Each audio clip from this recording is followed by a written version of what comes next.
அண்மை செய்தியை பார்க்கிறோம். பள்ளிக்கரணை சதுப்பு நில பகுதியில் குடியிருப்பு வளாகம் கட்டும் பகுதியில் எந்த பணிகளும் மேற்கொள்ளக்கூடாது என்று உயர்நீதிமன்றம் உத்தரவினை பிறப்பித்திருக்கிறது. நவம்பர் மாதம் 12ஆம் தேதிக்குள் பதிலளிக்க தமிழ்நாடு அரசு ஒன்றிய அரசுக்கு சென்னை உயர்நீதிமன்றம் உத்தரவை பிறப்பித்திருக்கிறது.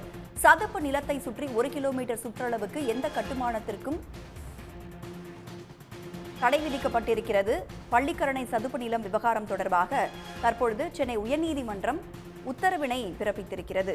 கூடுதல் விவரங்களோடு நமது செய்தியாளர் ரமேஷ்குமார் நம்மோடு இணைந்திருக்கிறார்.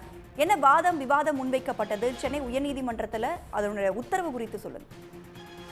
அதாவது இந்த வழக்கினுடைய பின்னணி அப்படின்னு பார்க்கும்போது, சென்னை பள்ளிக்கரணை அந்த சதுப்பு நில பகுதியில பன்னடுக்கு தனியார் குடியிருப்பு வளாகம் கட்ட அனுமதி அளித்த உத்தரவை ரத்து செய்ய கோரியும், அந்த சதுப்பு நிலத்தை சுற்றி 1 கிலோமீட்டர் சுற்றளவுக்கு எந்த கட்டுமான பணிகளுக்கும் அனுமதி அளிக்கக்கூடாது என்று கோரிக்கும் தான் வலியுறுத்தி அதிமுகவை சேர்ந்த வழக்கறிஞர் நிர்வாணி பிரசனவ் அப்படிங்கிறவர் தான் பொதுநல வழக்கு தாக்கல் செய்திருந்தார். இந்த வழக்கு தான் உயர்நீதிமன்ற தலைமை நீதிபதி அமர்வு முன் விசாரணைக்கு வந்தது.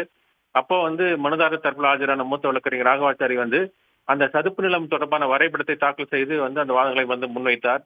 1400 குடியிருப்புகள் சதுப்பு நில பகுதியில் கட்ட சென்னை பெருநகர வளர்ச்சி குழுமம் அனுமதி வழங்கியது சட்டவிரோதமானது என்று அவர் அந்த வாதத்தை முன்வைத்தார். அதற்கு பதிலளித்த தமிழக அரசினுடைய தலைமை வழக்கறிஞர் PS ராமன் மனுதாரர் கூறும் ஒட்டுமொத்த பகுதியும் சதுப்பு நிலம் அல்ல என்றும், சம்பந்தப்பட்ட கட்டுமானம் அமையும் பகுதி சதுப்பு நிலத்துக்கு வெளியில் இருப்பதாக அவர் சுட்டிக்காட்டினார். சதுப்பு நிலங்களை பாதுகாப்பு தொடர்பாக உச்சநீதிமன்றம் பிறப்பித்த உத்தரவின் அடிப்படையில அந்த நிலத்தின் சதுப்பு நிலங்களுடைய எல்லையை துல்லியமா தீர்மானிப்பது குறித்து ஆய்வுகள் மேற்கொள்ளப்பட்டு வருவதாகவும் அவர் சுட்டிக்காட்டினார். இருதரப்பு வாதங்களை கேட்ட நீதிபதிகள் அந்த சதுப்பு நிலங்களை பாதுகாப்பு தொடர்பான உச்சநீதிமன்றம் பல்வேறு உத்தரவுகளை பிறப்பித்துள்ளதாக தெரிவித்திருந்தார்கள். தென்மண்டல தேசிய பசுமை தீர்ப்பாயம் தாமாக முன்வந்து வழக்கு விசாரணைக்கு எடுத்து உத்தரவு பிறப்பித்திருப்பதையும் தெரிவித்திருந்தார்கள். எனவே சதுப்பு நிலத்தினுடைய அந்த எல்லையை துல்லியமாக வரையறுக்கும் பணிகள் முடிவடையும் முன் அந்த கட்டுமானங்கள் வளர்ச்சி திட்டங்களுக்கு அனுமதி அளித்து வந்தால் ஒட்டுமொத்த சதுப்பு நிலமும் அழிந்துவிடும் என்றும் இது மிகவும் தீவிரமான விஷயம் என்று நீதிபதிகள் தெரிவித்தார்கள். பின்னர் இந்த வழக்கினுடைய விசாரணை நவம்பர் 12ஆம் தேதிக்கு ஒத்திவைத்து தமிழக அரசும் மத்திய அரசும் பதிலளிக்க உத்தரவிட்ட நீதிபதிகள் அதுவரை அந்த தனியார் கட்டுமான குடியிருப்பு பகுதியில் அந்த எந்த ஒரு கட்டுமான பணிகளும் மேற்கொள்ளக்கூடாது என்று ஒரு இடைக்கால தடை விதித்து உத்தரவிட்டிருக்கிறார்கள்.